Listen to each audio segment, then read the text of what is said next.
하품이나 기침, 때론 말하는 중 목구멍에서 갑자기 튀어나오는 하얀 덩어리를 보신 적 있나요?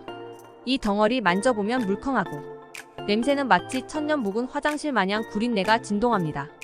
사람들은 이걸 입동, 드래곤볼 등 별별 해괴한 이름으로 부르곤 하는데 이 하얀 똥덩어리의 정체는 바로 편도결석입니다. 편도결석은 구개편도라 불리는 입안의 특정 부위에 위치한 작은 구멍이나 포켓의 음식물, 찌꺼기나 세포 잔해가 모여서 작고 큰 노란색 알갱이 형태로 형성되는 것을 말합니다. 이러한 현상은 주로 입안의 편도선 주변에서 발생하며 편도선 포켓에 음식물 찌꺼기가 끼어 세균이 번식하기 좋은 환경이 되면서 발생합니다. 이러한 편도결석은 주로 입안에서 발생하며 구강위생 관리가 부족하거나 특정 구조적인 이유로 인해 발생할 수 있습니다. 편도결석이 생기는 주요한 이유는 다양합니다.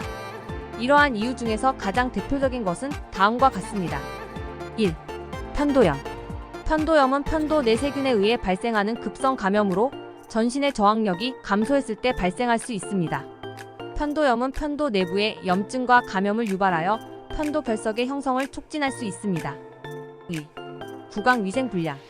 구강위생 관리가 부족하거나 칫솔질이 제대로 이루어지지 않을 경우 입안에 음식물 찌꺼기가 쌓여 편도결석이 형성될 수 있습니다. 3. 비염.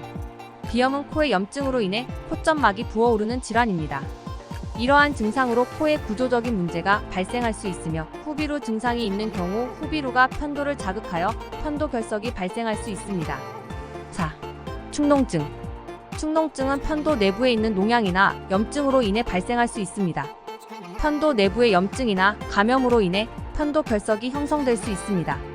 이러한 이유들로 인해 편도결석이 발생하며 적절한 치료나 예방을 위해서는 해당 질환에 대한 정확한 원인과 증상을 파악하는 것이 중요합니다. 편도결석을 의심할 수 있는 다양한 증상들을 자가진단하는 것은 중요합니다. 여러 증상들 중 일부가 나타난다면 편도결석이 의심될 수 있으며 이러한 경우 병원을 방문하여 전문가의 진단과 조치를 받는 것이 좋습니다. 이를 위해 몇 가지 주요한 증상들을 자가진단해 보겠습니다. 1. 목에 무언가 걸린 듯한 이물감. 목 안쪽에 이물감을 느끼거나 무언가가 걸렸다는 느낌이 들 때 편도결석의 가능성이 있습니다. 2. 목 안쪽 가렵거나 통증. 목 안쪽이 가려우거나 통증을 느낄 때 편도결석이 있을 수 있습니다. 편도결석으로 인해 편도 부분이 자극되는 것으로 이어질 수 있습니다. 3. 노란 알갱이가 나옴. 구강질환이나 위장장애와 관련이 없는데도 노란색의 알갱이가 나온다면 편도결석을 의심할 수 있습니다. 특히 이런 알갱이들이 목젖에서 나온다면 더욱 의심해봐야 합니다. 4. 기침이나 양치할 때 노란 알갱이가 나옴. 편도결석으로 인해 기침이나 양치 시 노란색의 알갱이가 나온다면 편도결석이 있는지 의심할 수 있습니다. 5.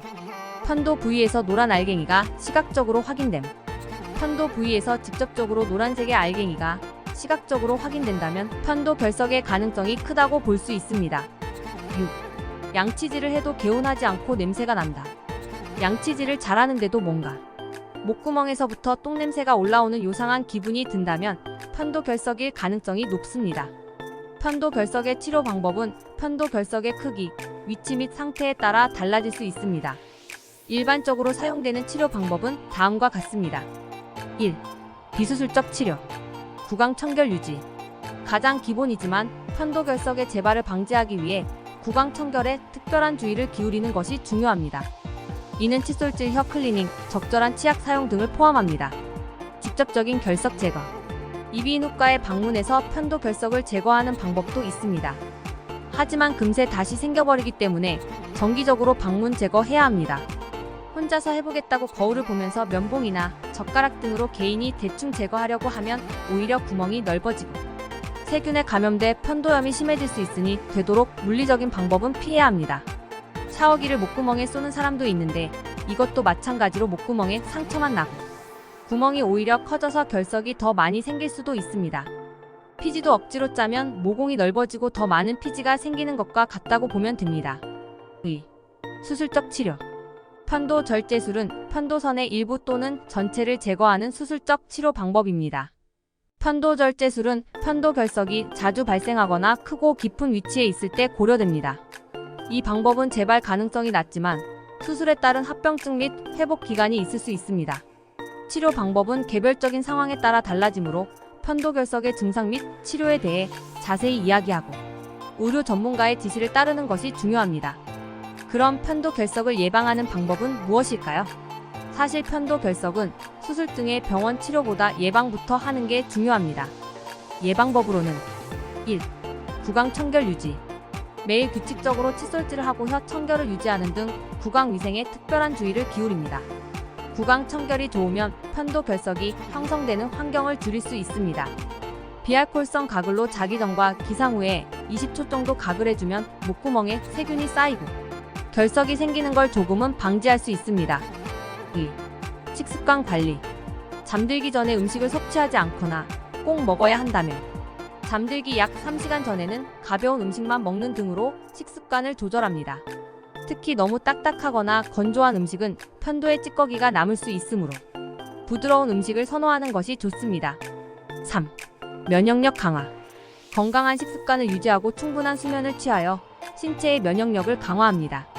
면역력이 강화되면 감염과 염증을 예방하여 편도결석의 발생 가능성을 줄일 수 있습니다. 4. 적절한 수분 섭취. 입안이 건조해지지 않도록 하기 위해 미지근한 물을 자주 조금씩 마시는 것이 중요합니다. 수분 섭취는 편도의 찌꺼기가 형성되는 것을 방지하고 구강 건강을 유지하는 데 도움이 됩니다. 기침을 하거나 갑자기 튀어나오는 악취와 세균 덩어리 편도결석, 평소에 꾸준한 관리로 조금씩 줄여보시기 바래요. 시청해주셔서 감사합니다. 영상이 마음에 드셨다면 구독과 좋아요 부탁드릴게요. 여러분의 가정에 평안과 행복이 가득하시길 바랄게요.